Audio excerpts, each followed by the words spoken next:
वदतोऽपि भारती विभूतयस्तीर्थक्रतोऽप्यनिहितुः शिवाय धात्रे सुगताय विष्णवे जिनाय तस्मै सकलात्मने नमः। जो अरिहंत भगवान है वे शिव हैं, वे धात्रे यानी धाता हैं, विधाता हैं और सुगत हैं और विष्णु हैं और जिन हैं। वो धात्रा कहा था ना, धाता विधाता में ब्रह्मा आ गए। और जो जिन हैं, जिन यानी क्या बताया था, जीतने वाले हैं, जिन्होंने इंद्रियों को, विषय कषाय संसार को जीत लिया। आप भगवान को देखो तो आपको लगे भगवान ने कितनी उत्तम साधना करके सारे चार गति रूप दुख को जीत लिया।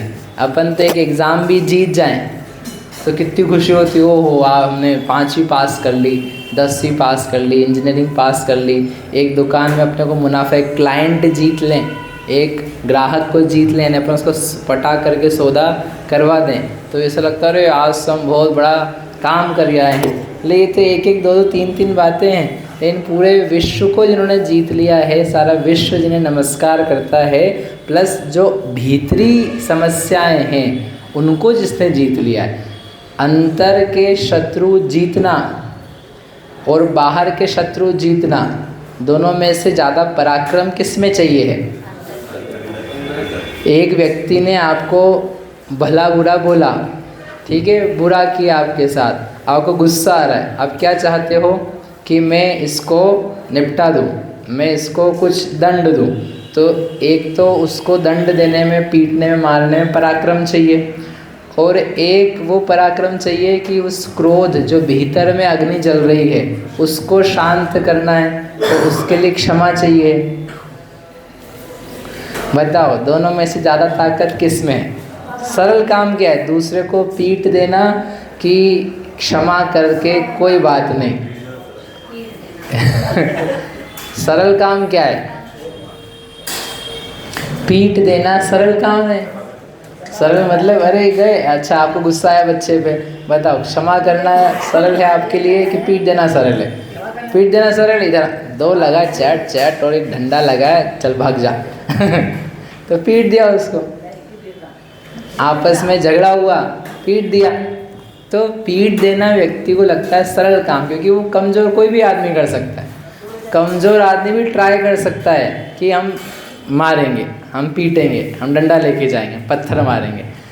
कमज़ोर आदमी जो काम कर सकता है, मतलब उसमें ज़्यादा दम नहीं है, लेकिन जिस काम को करने के लिए, क्षमा करने के लिए आपको कितनी मेहनत करनी पड़ेगी, कितना सोचना पड़ेगा, कितना विवेक लगाना पड़ेगा, तो वो क्षमा करना वो कितना कष्टकारी, कितना। अरे जीजी प्रवचन नहीं सुनना अपने को, उदय नहीं आ रहे, अपन तो खुद को देखो थोड़े से में ही, ये आदमी पापी है, इसने मेरे साथ बुरा किया है, इसने मेरे को गलत चीज़ दी है, तो अपन कैसे उबल रहे हैं।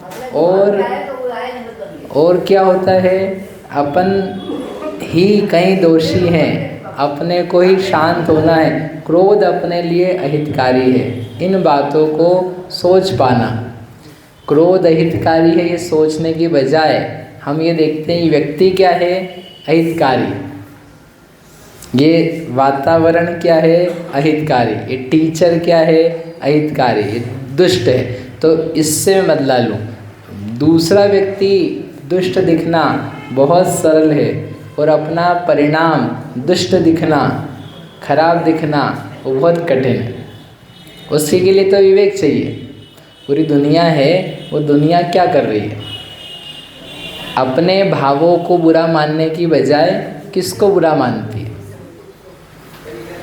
दूसरों को। अपने भावों में कोई गलती है क्या? अपन कुछ गलत कर देंगे, अपन तो अच्छे लोग हैं, इसमें मेरी क्या गलती है? उसने मेरी गाड़ी ठोक दी तो गुस्सा नहीं आएगा क्या? तो मेरी क्या गलती? मेरी गलती नहीं, गलती किसकी है? दूसरे की। मेरी गाड़ी पे स्क्रैच आया, मेरे मोबाइल पे उसने गिरा दिया तो उस पर खरोंचे आ गई, तो इसमें मेरी गलती है। बच्चे को हम डांटे नहीं क्या, मारे नहीं क्या, परेशान नहीं करे क्या उसको? कहे नहीं उसको कुछ भी है, तो गलती किसकी है? गलती किसकी है? बच्चे की है। गलती ठोकने वाले की है, गलती सामने वाले की है। तो जो हमारा, आप ध्यान देना, प्रयास रहता है पूरा का पूरा अपने को पाक निर्दोष साबित करने का रहता है और दूसरे व्यक्ति को दोषी सिद्ध करने का रहता है।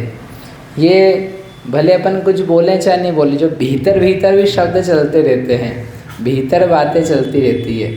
जब अपन कहते बार बार एक ही घटना को सोच सोच करके, उसने ऐसा किया था फिर हमने ऐसा कहा, वो ऐसा नहीं कहता हम ऐसा क्यों कहते, फिर आगे बात ऐसी क्यों होती, फिर वो धोइना लाया था मैं मोगरी लाया था, वो ऐसा नहीं लाता तो हम कैसे लाते, उसने ऐसा अपने अपने कपड़े पहने फिर हमने इसलिए ऐसे पहने। तो हम जो बोल बोल करके क्या सिद्ध कर रहे हैं, अपन क्या ट्राई कर रहे हैं कि हम ठीक हैं, हमने गलती नहीं करी, हमारे भावों में हमारी चेष्टाओं में कोई समस्या नहीं है। सारी समस्या जो है वो कहाँ की है? सामने वाली पार्टी की। हर व्यक्ति अपने आप को साफ देखना चाहता है, वो हो चाहे नहीं हो, लेकिन वो साफ देखना चाहता है। गुस्से में भी इसलिए गुस्सा आया तो गुस्सा मेरी समस्या है ये देखने की बजाय ये व्यक्ति, ये घटना, ये समस्या, ये परिस्थिति इन सब के कारण से हुआ, इसलिए हमारी कोई गलती नहीं है। अब इसलिए हमको ट्रीटमेंट कहाँ पर करना है? इन सब लोगों में करना है। समझ में आया जी? जी, इसलिए बाहर के शत्रु को जीत लेना, बाहर के लोगों को जीत लेना, किसी राज्य पे आक्रमण करके उसको ग्रहण कर लेना, युद्ध में जीत जाना, कहते हैं सरल है। लेकिन जो भीतर के क्रोध, मान, माया, लोभ, हास्य, रति, अरति, काम आदि परिणाम हैं, अज्ञान हैं, इनको जीतना, इनको ऊपर जय प्राप्त कर लेना, क्षमाशील हो जाना, संतोषी हो जाना, उसका नाम है महाविजेता। महाआत्मिक शक्ति से संपन्न, बाहर से भले वो नग्न वैभव रहित दिखाई दे, उसकी आत्मा का इतना बल है जितना पूरी दुनिया में किसी का नहीं। नग्न दिगंबर साधु विचर रहे हैं, कुछ भी नहीं है, इन आत्मा की शक्ति देखो, उनकी वीर्य कि कुछ भी नहीं है फिर भी चले जा रहे हैं, साधना कर रहे हैं, कोई उनको दुख नहीं, कोई शिकन नहीं, बोले कोई बात नहीं। हम क्या कर रहे हैं? आत्मीय शक्ति संपूर्ण है तो लोग नमस्कार कर रहे हैं। उनके पास हमारे ऐसी चीज़ें नहीं हैं, लेकिन क्या है जो हमारे पास नहीं? आत्मिक शक्ति, आत्मीय पावर, वो सबसे ज़्यादा महत्वपूर्ण है। कि दुनिया चलती है यदि कहीं कंट्रोलिंग पे, आत्मिक शक्ति चलती, वीर्य से चलती। तो हे प्रभु, आप जिन यानी जीतने वाले हुए, आपने भीतरी जितनी सारी समस्याएं थी उनको जीता। बाहरी रोगों को ठीक करना शरीर के एग्जाम्पल है, शरीर के बाहरी रोग हैं और शरीर के भीतरी रोग हैं। किसको ठीक करने में ज़्यादा मेहनत लगती है?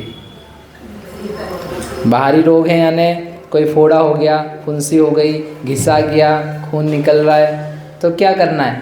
पट्टी बांधनी है, मलहम लगाना है, थोड़ा सा रेस्ट कर लेना है, बस पता दिख ही रहा है सामने।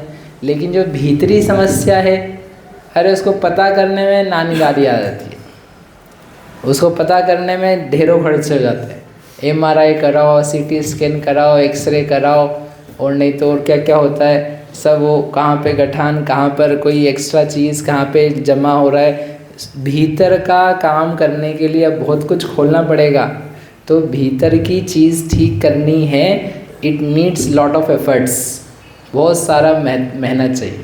ऐसे भीतर के शत्रु नष्ट करने हैं, उसके लिए बहुत मेहनत चाहिए होती है। आत्मा के भीतरी शत्रुओं को समाप्त करना।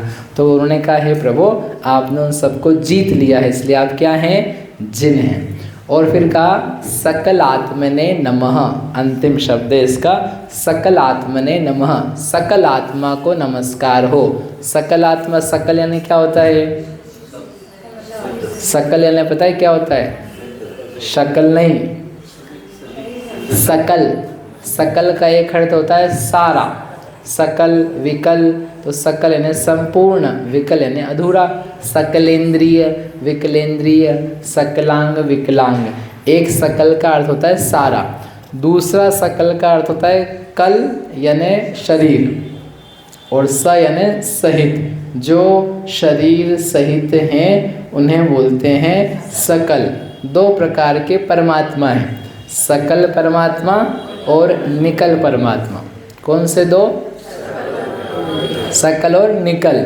सकल यानी शरीर सहित, निकल यानी शरीर रहित। जिनमें से कल यानी शरीर निकल गया है, निर्गत हो चुका है, बाहर हो चुका है, तो उससे बोलते हैं निकल। सिद्ध भगवान है निकल परमात्मा और अरिहंत भगवान है सकल परमात्मा। सकल निकल परमात्म द्विविधि, तिनमें घाति निवारी, श्री अरिहंत सकल परमात्म लोकालोक निहारी। छेड़ाला में पढ़ा था अपन ने पहले कि जो दो प्रकार के परमात्मा हैं उनमें सकल परमात्मा अरिहंत भगवान है और सिद्ध भगवान निकल है। तो वही सकल शब्द यहाँ दिया है। सकल आत्मने जो शरीर सहित परमात्मा है, शरीर परमात्मा नहीं है लेकिन जो शरीर के संग में है, तो इससे भी भेद ज्ञान प्रकट होता है। शरीर के साथ में है लेकिन शरीर नहीं है, वो उनके संग में अभी शरीर पाया जा रहा है, क्योंकि अभी मनुष्य गति, मनुष्यायु कर्म के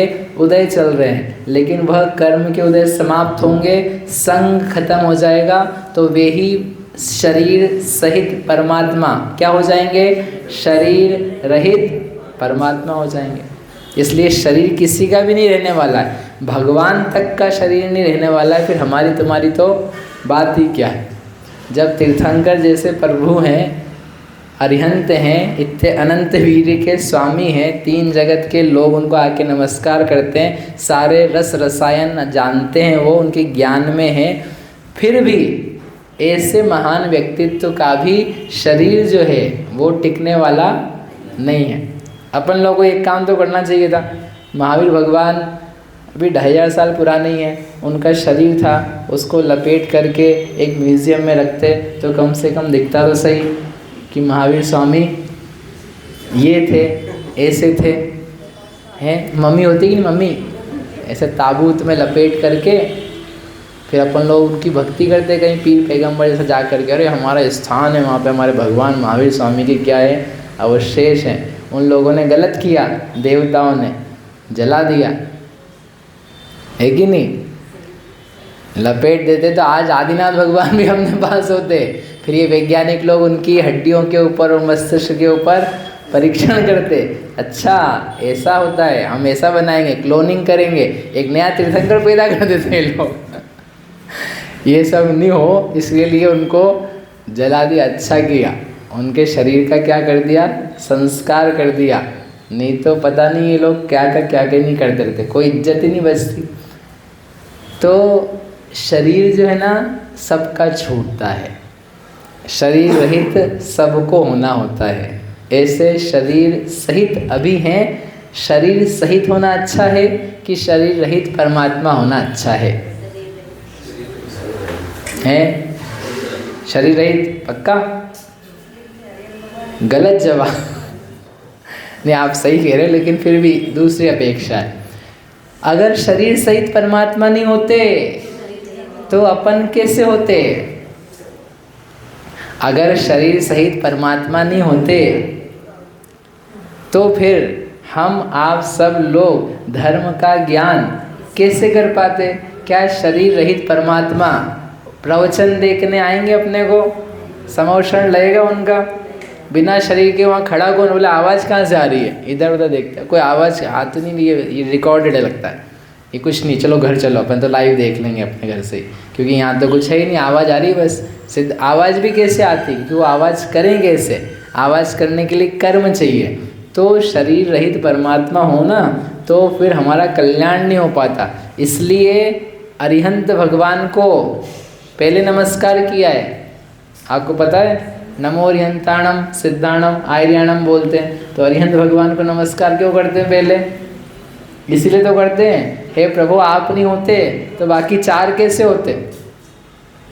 अरिहंत नहीं होते तो सिद्ध के बारे में कौन बताता? आचार्य उपाध्याय साधु भी कौन बताता कि आचार्य बना जाता है, उपाध्याय बना जाता है, साधु बना जाता है? अरिहंत इज सुप्रीम, वो सबसे महान है। उसके बाद में बाकी सब है।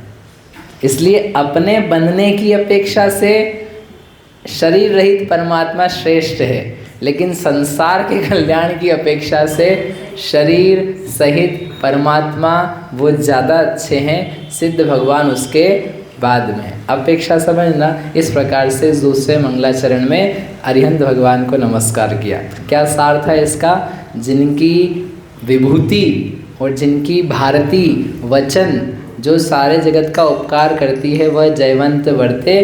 कैसी है वह? जो बिना किसी प्रयत्न के निकलती है, बिना मुख ओष्ठ आदि को हिलाए हुए निकलती है, और बिना किसी उपकार की चाह के, बिना किसी रिटर्न मुझे लाभ मिले इसकी चाह के होती है। उनकी जय हो। जो शिव हैं, विष्णु हैं, विधाता हैं, सुगत हैं और जिन हैं, सकलात्मा हैं, ऐसे अरिहंत भगवान को नमस्कार हो। बोल महावीर भगवान की जय।